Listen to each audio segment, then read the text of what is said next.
Yo, what's up? အားလုံးပဲမင်္ဂလာပါကျွန်တော်တို့ Mitch ပါ join နေပြမယ်ကျွန်တော်လေးကတော့ YouTube မှာ video တွေတင်ကြတယ် YouTuber content creator vlogger တွေပဲဖြစ်ပါတယ်အဲ့ဒါဘာလဲဆိုတော့ YouTube မှာ video တွေတင်တဲ့အခါ YouTuber edit video file တွေကိုဘယ်လိုသိမ်းဆည်းရဲဆိုတဲ့အကြောင်းပဲဖြစ်ပါတယ်တနည်းအားဖြင့်တော့ code အကြောင်းပေါ့နော်ပုံမှန်အားဖြင့်တော့2မျိုးရှိရပေါ့အဲ့ဒါ AVC code နဲ့ VV9 code ပဲဖြစ်ပါတယ်ဆိုတော့အဲ့ဒါရေးကြည့်လို့လားပေါ့ဒါကတော့တယောက်ချင်းစီရဲ့ personal preference ပေါ်မူတည်ရပေါ့နော်ကျွန်တော်တို့ရေးကြည့်ရပေါ့ဘာလို့လဲဆိုတော့ကျွန်တော် video လာကြည့်တဲ့ audience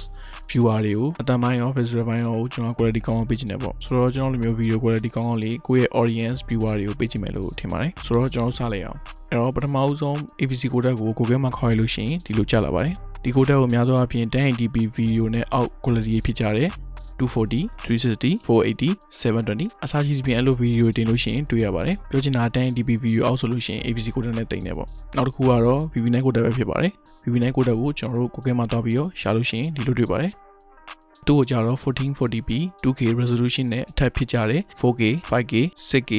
8K အစရှိတဲ့ video quality မှာများသောအားဖြင့်တွေ့ရပါတယ်ဆိုတော့ 2K video နဲ့အထက် quality တင်လို့ရှိရင် YouTube ကအဲ့ video တွေကို VV9 code နဲ့တင်ပါတယ်အဲ့တော့ပြန်ချုံရမယ်ဆိုလို့ရှိရင် 1080p video နဲ့အောက်ဆိုလို့ရှိရင် AVC code နဲ့တင်ပြီးတော့ 2K video နဲ့အထက်ဆိုလို့ရှိရင် VV9 code နဲ့တင်ပါတယ်ဒါပေမဲ့ချင်းချင်းအနေနဲ့ YouTube က 45K subscriber နဲ့အထက်ရပြီဆိုတာနဲ့ဘာ video တင်နေ VV9 code နဲ့တင်ပြီးပါတယ်ပြီးတော့တချို့ aspect ratio တွေကိုလည်း YouTube က VV9 code နဲ့တင်ပြီးရပေါ့နော်ဒါပေမဲ့ရှာပါတယ်အရင်တော့ frame per second မှာမူတည်ပြီးတော့ 720p HD 60 frame per second နဲ့အထက်တင်လို့ရှိရင် YouTube က VV9 code နဲ့သိမ်းပေးသေးရပေါ့နော်နောက်ပိုင်း update တွေကြောင်းမှဖြုတ်လိုက်တာပေါ့ကျွန်တော်တင်ထားတဲ့ video တွေကို YouTube ကဘယ်လိုသိမ်းနေဆိုတာကိုလည်း check လုပ်လို့ရပါတယ်ဆိုတော့ကျွန်တော်တို့ချက်တော့တွက်ကြည့်လိုက်အောင်ဆိုတော့ကျွန်တော်ရင်တော့ you can do it btake volume 1ကိုတင်တော့ 1080p video တွေနဲ့ပဲတင်ခဲ့ရပေါ့နော်ဆိုတော့ကျွန်တော်ဒီ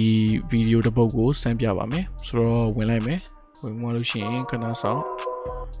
ဆောင်းမှလို့ရှိရင်regulate ထောက်လိုက်ပေါ့နော် regulate ထောက်ဖို့ရှိရင်state for not state for not ပေါ့အဲ့အောင်ချက်နှိပ်လိုက်နှိပ်ဖို့ရှင်ကျွန်တော်ဒီမှာ code ဆိုတဲ့ဟာလေးကိုတွေ့နေမယ်ပြီးတော့ရှင်ပြီးနောက်မှာ AVC လို့ရေးထားပါတယ်အဲ့ဒါဆိုလို့ရှိရင်ဒီ video က AVC code နဲ့တင်ထားပါတယ်ဘာလို့လဲဆိုတော့ကျွန်တော်က 1080p video နဲ့တင်ထားလို့ပါဒီမှာတစ်ချက်ပြပါမယ်1080p video နဲ့ပဲတင်ထားပါဆိုတော့ကျွန်တော်နောက်တစ်ခုလောက်ဆန်းပြပါမယ်နောက်တစ်ခုကကြတော့ကျွန်တော်ခုနောက်ပိုင်း 2K video နဲ့ပဲတင်နေပေါ့နော်ဆိုတော့ 2K video တပုတ်ဖြစ်တဲ့ဒီ race ကိုကျွန်တော်ဆန်းပြပါမယ်ဆိုတော့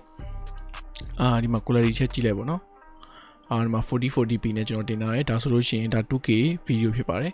ဆိုတော့ကျွန်တော် regulate ချက်ထောက်လိုက်ထောက်ဖို့အောင်ရှိရင်ဒီမှာ state for net ဆိုတဲ့ဟာလေးရှိရဲအဲ့ဒါလေးကိုနှိပ်လို့ရှိရင်ဒီမှာ code တက်ရဲ့ပြီးနောက်မှာ VP09 ဖြစ်နေပါတယ်အဲ့ဆိုလို့ရှိရင်ဒီ video က VV9 code နဲ့တင်တာပဲဖြစ်ပါတယ်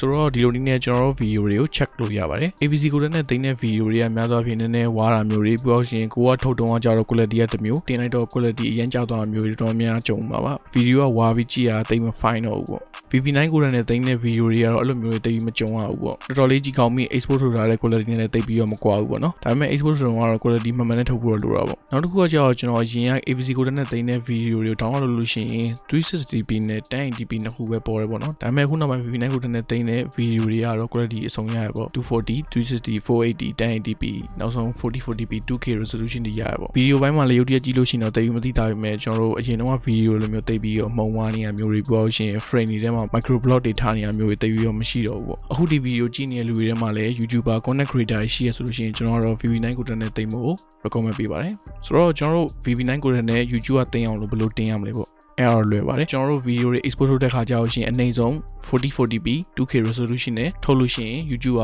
အဲ့ video ကို VV9 code နဲ့တင်ပေးပါတယ် 60:9 ratio နဲ့ 1080p video ရိုက်တဲ့လူတွေကတော့ export ထုတ်တဲ့အခါ 2K resolution နဲ့ထုတ်လိုက်လို့ရှိရင်ရပါပြီ 4K နဲ့ရိုက်တဲ့လူတွေကတော့မလိုပါဘူး 4K resolution ထုတ်လို့ရှိရင် VV9 code နဲ့ YouTube ကတင်ပေးပါတယ်ဒီနေ့ကျွန်တော်ပြသွားတဲ့ YouTube က video file တွေကိုတင်ဆက်တဲ့ code အကြောင်းနဲ့ဘာကြောင့် 1080p video မတင်တဲ့လဲဆိုတဲ့အကြောင်းကိုနားလည်သွားလိမ့်မယ်လို့ကျွန်တော်ထင်ပါတယ်ဆိုတော့ဒီလိုမျိုး video တွေဆက်ပြီးကြည့်နေဆိုလို့ရှိရင်ကျွန်တော်ရဲ့ YouTube channel လေးကိုလည်း subscribe လုပ်ဖို့တောင်းဆိုပါတယ် okay အဲ့ဆိုလို့ရှိရင်ကျွန်တော်နောက်ထပ် video တွေမှာပြန်လည်ဆုံတွေ့ပါမယ်